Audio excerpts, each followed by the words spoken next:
សំណងបានបងក៏មិនខកទេណាអូនលួចស្រែជុំការរកភេទណាណាខ្លៃបើអូនចាំបានໄວលួចតែមួយហិចតាសូមស្រីស្រស់ជីវ៉ាសូមអូននាងកុំភ័យ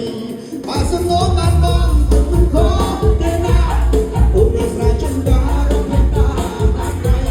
បើអូនចាំបានໄວលួចតែមួយហិចតាសូមស្រីស្រស់ជីវ៉ាសូមអូននាងកុំភ័យ